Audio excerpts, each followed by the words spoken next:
আমি ঈদ মোবারকেও যাই, রোজাতেও যাই, ইফতারেও যাই, ঈদেও যাই।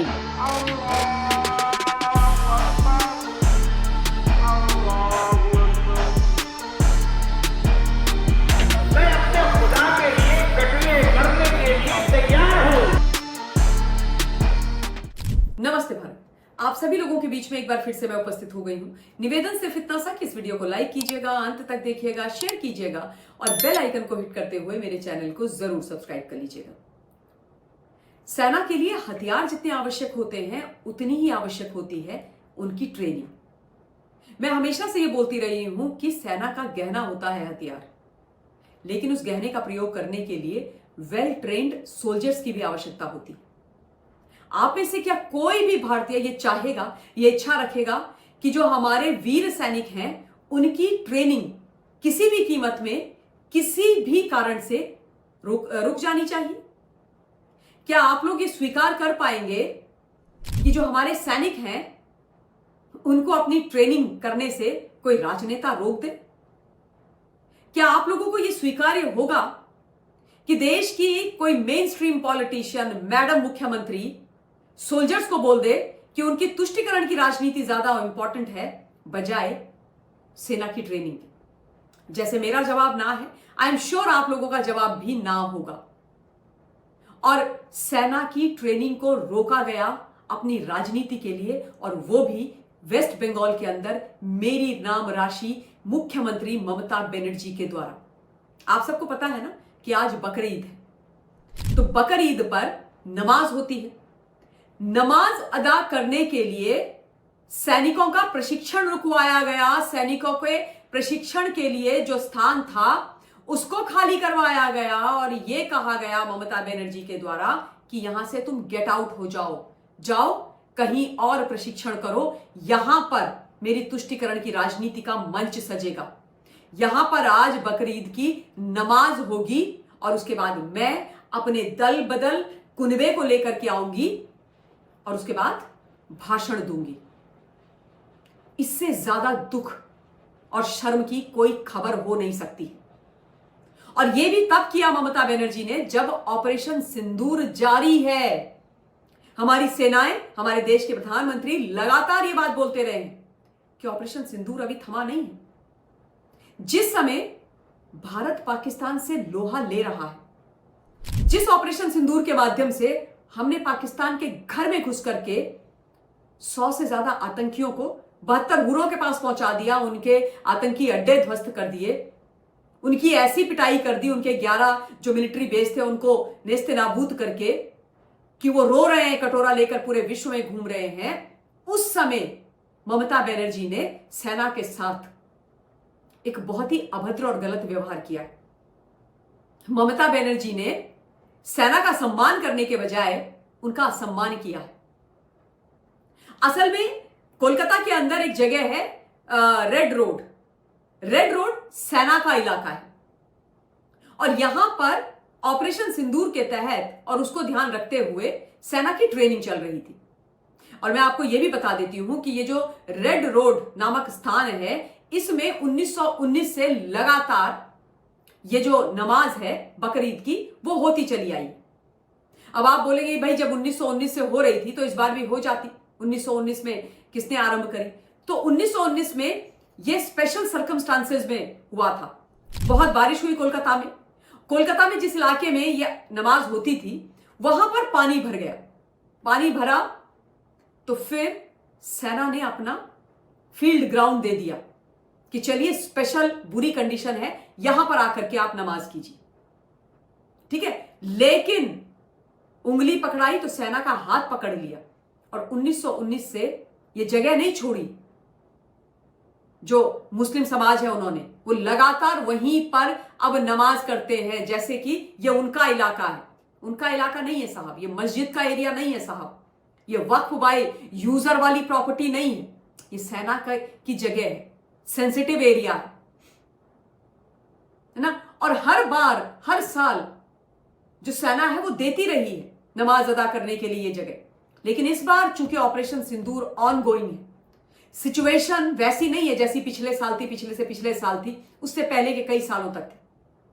सिचुएशन बहुत अलग है, युद्ध वाली सिचुएशन है। तो भाई बकायदा लेटर लिख करके इन्फॉर्म किया गया कंसर्न्ड लोगों को, अथॉरिटी को, कि इस बार हमारी वहां पर ट्रेनिंग चल रही है, तो हम आपसे रिक्वेस्ट कर रहे हैं कि कृपया आप अपनी ये जो नमाज है कहीं और कर लीजिए। तो साहब खफा हो गए खिलाफत कमेटी के लोग। एक खिलाफत कमेटी है, उसने बवंडर मचा दिया। उन्होंने इसको राजनीतिक मुद्दा बना दिया और उन्होंने बोला कि सैनिकों की, इंडियन आर्मी की इतनी हैसियत, इतनी बिसात कि हमको मना कर दे, ये हम होने नहीं देंगे। तो ये जो खिलाफत कमेटी है, इसके जो अध्यक्ष हैं उनका नाम है जावेद अहमद। अब ये जो जावेद अहमद है, ये केवल खिलाफत कमेटी के अध्यक्ष नहीं है, ये ममता बनर्जी की सरकार में इस वक्त ममता बनर्जी के मंत्री हैं, मैडम के खासम खास हैं। और उन्होंने प्रेशर डाला ममता बनर्जी पर और उसके बाद सेना को बोला कि जाओ कहीं और शिफ्ट हो जाओ। सेना शिफ्ट हो गई। उन्होंने अपना जो प्रशिक्षण था उसको वहां से हटा करके कहीं और करने का फैसला लिया। यानी मैडम सीएम ने यह करवाया है। और क्यों करवाया है? क्योंकि जब ये नमाज होती है ना वहां पर, उसके बाद जैसा मैंने शुरू में बोला कि मैडम का एक राजनीतिक मंच वहां पर सजता है। मैडम जाती है अपने दलबल के साथ, राजनीतिक मंच सजता है और फिर भाषणबाजी होती है। उनको अपना जो वोट बैंक है वो मिलता है, हजारों लाखों की संख्या में। वहां पर फिर वो अपनी राजनीति करती है।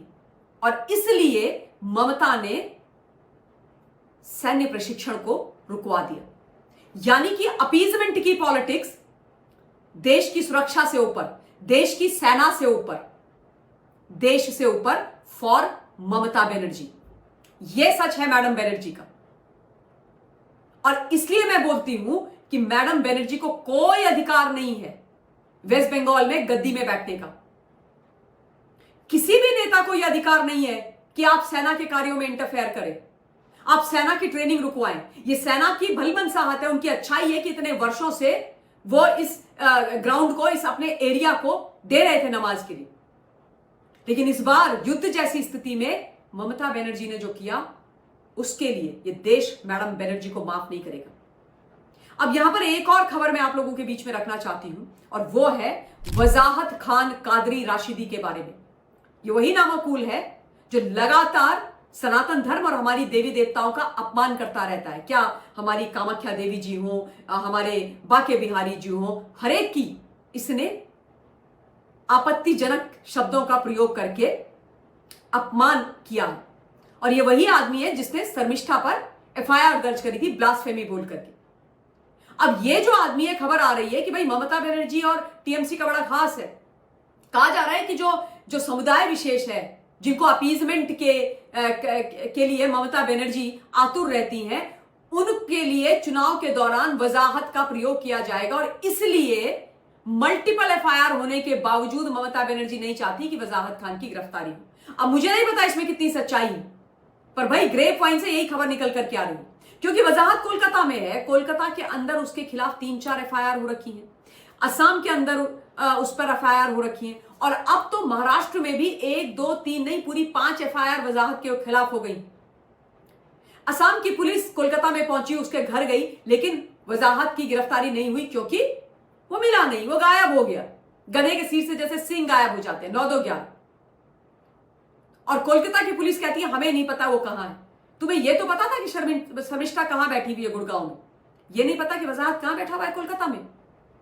और इसलिए अब वहां से लगातार खबरें और आवाजें निकल करके आ रही है कि वजाहत को मैडम सीएम ने बचाया है।